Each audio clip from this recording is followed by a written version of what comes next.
మంత్రి లోకేష్ ప్రజా దర్బార్ ఏర్పాటు చేశారు. ఉండవల్లిలోని తన నివాసంలో ప్రజా దర్బార్ ఏర్పాటు చేశారు. ఈరోజు ఉదయం 8 గంటల నుంచి కూడా ప్రజా దర్బార్ మొదలైంది.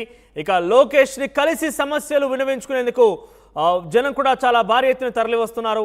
సో ఓవరాల్ గా లోకేష్ తన మార్క్ పాలిటిక్స్ ని చూపించేందుకు ప్రయత్నం చేస్తున్నారు. గతంలో సైతం కొంత ప్రయత్నం చేసినప్పటికీ రెండవసారి ప్రభుత్వం రావడంలో కొంత విఫలమైంది. సో ఈసారి ప్రజలతో నేరుగా కలిసి వాళ్ళ సమస్యలు తెలుసుకొని దాన్ని పరిష్కరించేందుకు లోకేష్ ప్రయత్నం చేస్తున్నారు. అందులో భాగంగానే ప్రజా దర్బార్ ఏర్పాటు చేశారు. మంగళగిరి ప్రజలు ఆయనకి సమస్యలు చెప్పేందుకు వస్తున్న పరిస్థితి కనబడుతోంది. ఇక వీలైనంత త్వరగానే ఈ సమస్యల్ని పూర్తి చేస్తా అంటూ ప్రజలకు హామీ కూడా ఇస్తున్నారు. ఒకసారి మాట్లాడదాం ఇదే అంశానికి సంబంధించి. మా ప్రతినిధి కృష్ణమోహన్ లైవ్ ద్వారా జాయిన్ అవుతారు. ఎస్ కృష్ణమోహన్, సో లోకేష్ ప్రజా దర్బార్ వహిస్తున్నారు. సో ఈ ప్రజా దర్బార్లో ప్రజల సమస్యల నుంచి ప్రయత్నం ఎత్తున వస్తున్న పరిస్థితి. సో లోకేష్కి వాళ్ళకి ఎటువంటి హామీలు ఇస్తున్నారు, ప్రజలు ఏ రకంగా వాళ్ళకి సంబంధించి సమస్యలు చెప్తున్న పరిస్థితి? ఎస్ ఖచ్చితంగా, ఎందుకంటే లోకేష్ మొదటి నుంచి చెప్తూనే వచ్చారు. ఆయన మొదటిసారిగా మంగళగిరి నుంచి ఓడిపోయిన తర్వాత చాలామంది ఆ ప్రాంతాన్ని వదిలి వెళ్ళిపోతుంటారు. కానీ లోకేష్ ఆ పని చేయలేదు. బేసిక్గా ఆయన అదే ప్రాంతంలో ఉన్నారు. అక్కడ ఉన్న ప్రతి సమస్యను పరిష్కరించే ప్రయత్నం చేశారు. ప్రతి కష్టసుఖంలోనూ ఆయన అక్కడ 5 సంవత్సరాల పాటు ఉన్నారు. అందుకోసమే పబ్లిక్ ఆయనకి 92,000 మెజార్టీని కట్టబెట్టింది. ఎవరు ఊహించిన మెజార్టీతో ఆయన లోకేష్ ఘన విజయం సాధించారు. అయితే ఘన విజయం సాధించిన తర్వాత ఎవరైనా సరే మళ్ళీ మామూలు నార్మల్ అయిపోతారు. కానీ లోకేష్ ఆ పని చేయట్లేదు. తన ఇంటి తలుపులు ఎప్పుడు తెరిచే ఉంటాయని చెప్పి ఆయన చాలా క్లియర్గా చెప్పిన పరిస్థితి. ఎన్నికల రోజు కూడా, రిజల్ట్స్ రోజు కూడా, ఫలితాల రోజు కూడా ఆయన క్లియర్గా ఒక మాట చెప్పారు. ఖచ్చితంగా మంగళగిరి ప్రజలు ఏ రోజైనా అర్ధరాత్రి అయినా తన ఇంటి తలుపులు తట్టచ్చు అన్నారు. ఎస్, అదే ఆయన స్టార్ట్ చేస్తున్నారు. ఈరోజు ఉదయం నుంచి కూడా ఆయన ప్రజా దర్బార్ని ఉంచారు. మంగళగిరి ప్రజలు నేరుగా నన్ను వచ్చి కలవచ్చు, నేనే మీ దగ్గరికి వస్తాను, ఏ సమస్య ఉన్నా సరే నాతో మాట్లాడండి, సమస్యను పరిష్కరించడానికి అన్ని విధాలా ట్రై చేస్తానని చెప్పిన నేపథ్యం ఏదైతే ఉందో అది ప్రారంభమైంది. నిన్నే బాధ్యతలు అనౌన్స్మెంట్ జరిగాయి. ఈరోజే ఆయన మార్నింగ్ 8 నుంచే తన కార్యాచారాన్ని శ్రీకారం చుట్టిన పరిస్థితి అయితే మనం చూస్తున్నాం. సో ఆల్మోస్టల్గా పబ్లిక్ పెద్ద ఎత్తున కూడా ప్రజా దర్బార్కి వస్తున్న పరిస్థితి. కేవలం మంగళగిరి ప్రజలకు మాత్రమే ఇది ఎంట్రీ ఉంటుంది. లేదు ఈ ప్రజా దర్బార్ మిగతా ప్రాంతాల వాళ్ళకు కూడా విస్తరిస్తుందా లేదనేది చూడాలి. ఈరోజు మాత్రం మంగళగిరి ప్రజల్ని ఆయన కలుస్తున్నారు. మంగళగిరి ఓటర్లని తను ఓటేసి పెద్ద ఎత్తున గెలిపించిన ప్రతి ఓటర్కి ఆయన కలుస్తున్నారు. చాలామంది ముసలి వాళ్ళు, ముతక వాళ్ళందరూ కూడా వస్తున్నారు. పెద్దవాళ్ళు వస్తున్నారు, యువత వస్తుంది, తమ మీద జరిగిన ఇష్యూస్ చెప్తున్నారు.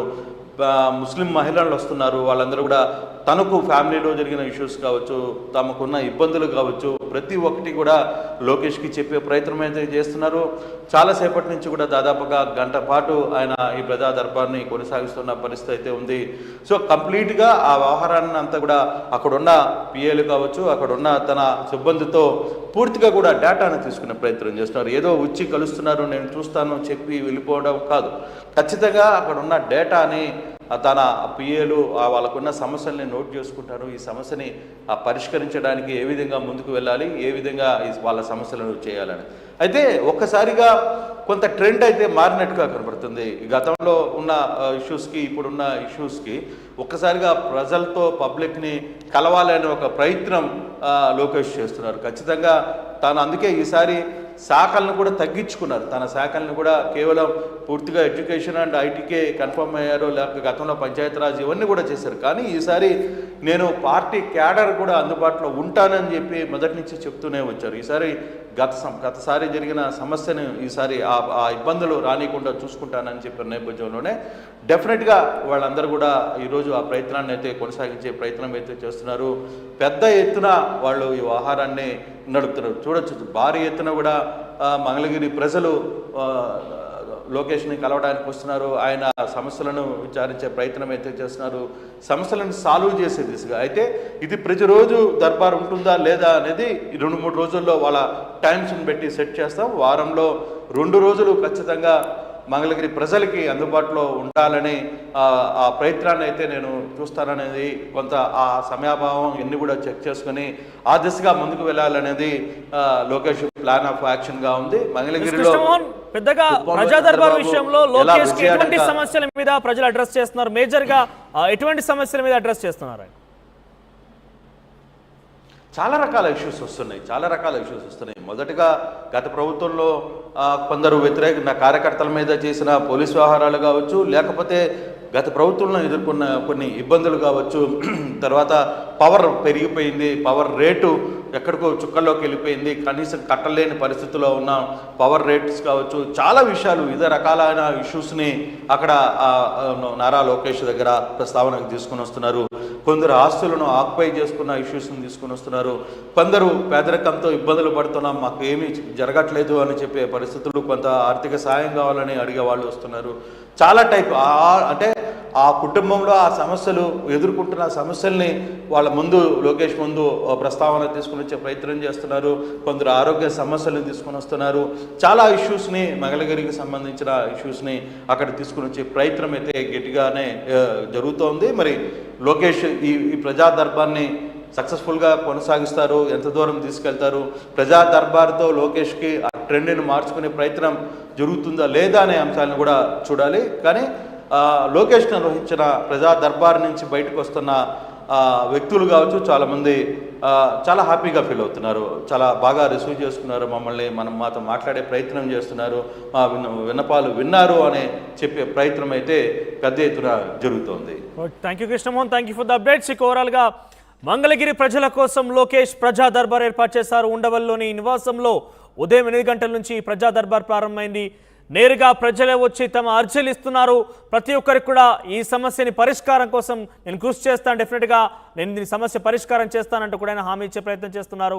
సో ఓవరాల్గా ఈ ప్రజా దర్బార్కి సంబంధించి కొంత మార్క్ చూపించే ప్రయత్నం చేస్తున్నారు ఎన్డీఏ కూటమి సర్కార్. అక్కడ ఓవైపు కార్యకర్తలని కలుస్తానంటూ చంద్రబాబు చెప్తున్నారు, మరోవైపు ప్రజలతో మమేకమవుతూ లోకేష్ ముందుకు కొనసాగుతున్నారు. గుడ్ గవర్నెన్స్ తీసుకొచ్చే ప్రయత్నం ఏదైతే వాళ్ళు గతం మొదట్లోనే ఆ మాట చెప్పారో, ప్రజాపాలన ప్రజాప్రభుత్వం అని చెప్పారో, ఆ దిశగానే ప్రయత్నాలు కనబడుతున్నట్టుగా మనం చూడొచ్చు.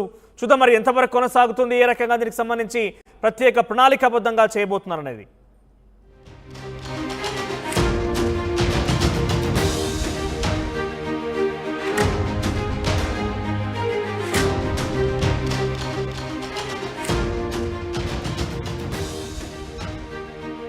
ఆంధ్రప్రదేశ్లో నూతనంగా ఏర్పాటైన చంద్రబాబు ప్రభుత్వం తొలినాల నుంచే కొంత గుడ్ గవర్నెన్స్ పేరిట ప్రజాపాలన ప్రజాప్రభుత్వం పేరిట ముందు కొనసాగుతుంది. మార్కును చూపించేందుకు ప్రయత్నం చేస్తోంది. ఇందులో భాగంగానే మంగళగిరి ప్రజల కోసం మంత్రి లోకేష్ ప్రజా దర్బార్ ఏర్పాటు చేశారు.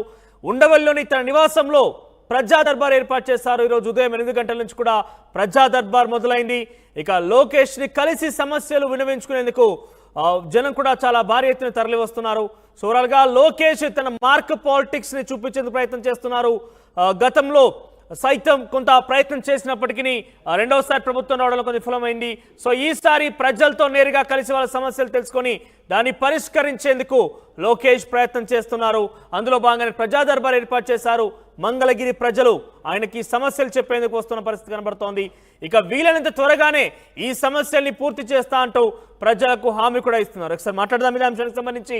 మా ప్రతినిధి కృష్ణమోహన్ లైవ్ ద్వారా జాయిన్ అవుతారు. ఎస్ కృష్ణమోహన్, సో లోకేష్ ప్రజా దర్బార్ వహిస్తున్నారు. సో ఈ ప్రజా దర్బార్లో ప్రజల సమస్యల నుంచి ప్రయత్నం పెద్ద ఎత్తున వస్తున్న పరిస్థితి. సో లోకేష్కి వాళ్ళకి ఎటువంటి హామీలు ఇస్తున్నారు, ప్రజలు ఏ రకంగా వాళ్ళకి సంబంధించి సమస్యలు చెప్తున్న పరిస్థితి?